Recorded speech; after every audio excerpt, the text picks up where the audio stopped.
makes me wish I was 21.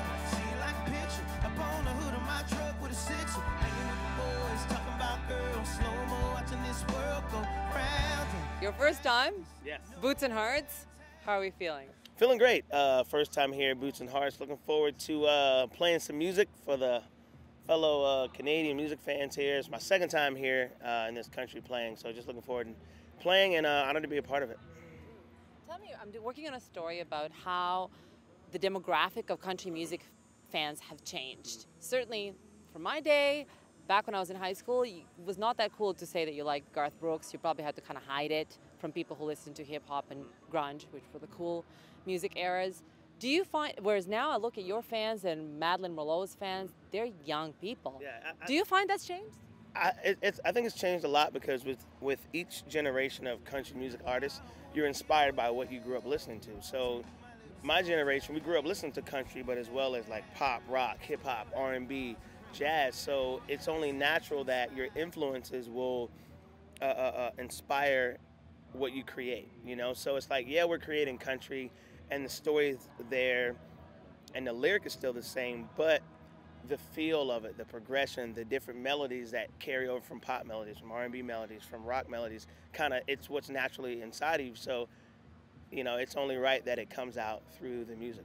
Do you think it affects the fans as well? Because oh, definitely. to listen to everything. Especially now with music just being like on your phone. It's like constantly on your phone 24 hours a day. So you can have Garth Brooks next to Slipknot, next to Jay-Z, next to Kid Rock, right on a playlist and just listen to all those right in a row. So I think eventually it'll get to the point where a lot of music festivals will just be multi-genre, just like a iPad playlist. Or, do you like that idea? I love it, because to me, music's music. And I think music is the one thing that has consistently over time connected everyone. Music's the one place where you can go where you don't see skin color, you don't see a background, you don't see the economical differences between people. You just see the music and you feel it, and that's what connects us all. So hopefully one day we can get to the point where, you know, yeah, you'll have your country music festival, but at the same time you can have Garth Brooks on the same stage right after Jay-Z or right before FGL, or right before Kid Rock, you know, right. So, yeah. One thing you mentioned, you know, no divisions and skin color. One thing obviously keeps on coming up that country gets a lot of flack for is that it's less diverse than other genre, than pop or hip-hop and so on. You being one of the few African-American artists really performing at a high level in country, how did you feel about that, like especially when you first entered the industry? For me, I'm such a history buff. If you look at the origins of where country music comes from, it stems from blues. You know, so it was blues based. If you listen to the lyrics and the storytelling in country music comes from blues, and over time it went a little western. But to me, it's just like country music just getting back to where it first came from, just for everyone. You know, because when country first started off years ago with like Chuck Berry and before it went western, it was a genre for everybody. And what happens is you have people that they want all ethnicities in music. It just takes certain artists like myself, like Kane, like Darius, like Mickey Guyton. There's a Canadian artist here, Sasha. She's amazing. It just takes us that aren't afraid to be different and stand out for a while until the rest of the artists are like, you know what? They love us too, so let's come on over. So to me, I think it's great. Like I think it took so long. I mean, in pop, there's always been a Michael Jackson and more recently Beyonce, who have a really multicultural, very multiracial audience. Why do you think it took so much longer for country?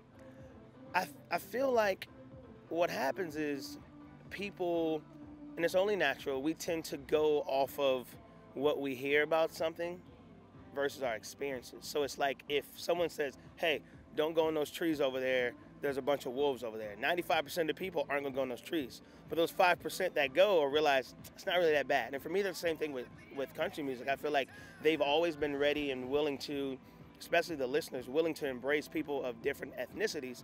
It just takes a few artists that aren't afraid to stand out first and be different and kind of just show everybody, hey man, it's awesome.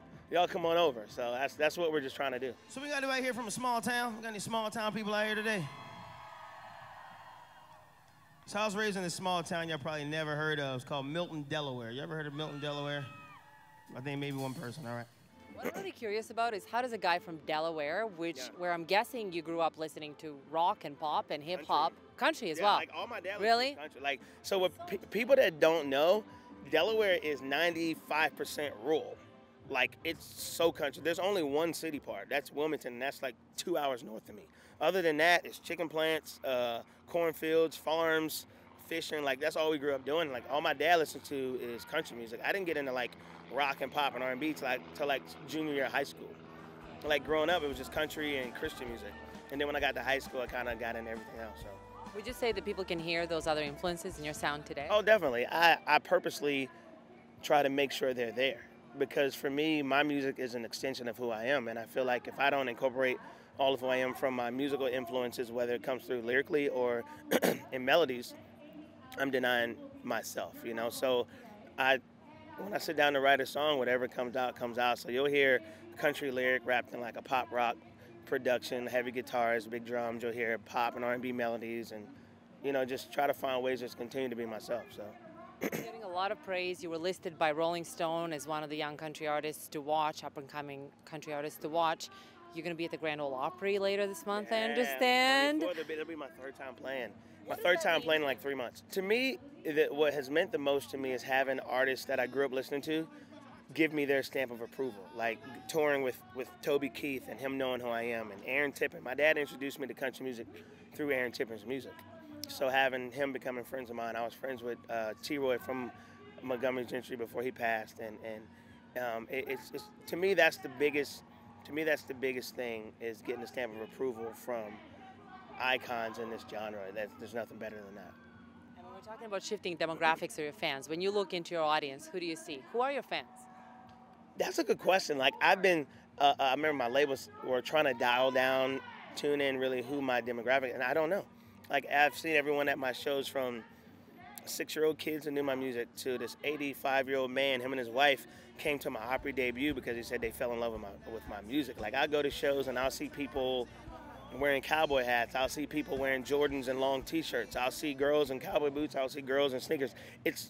I honestly have no clue. Like I just look out in the audience and I just see people that look like they're from different parts of life, and I love that. You know, I love that I can't specifically say this is my demographic. I love to say I just make music, you know, and hopefully people like it, and it has shown in like who shows up to my shows, a bunch of different people.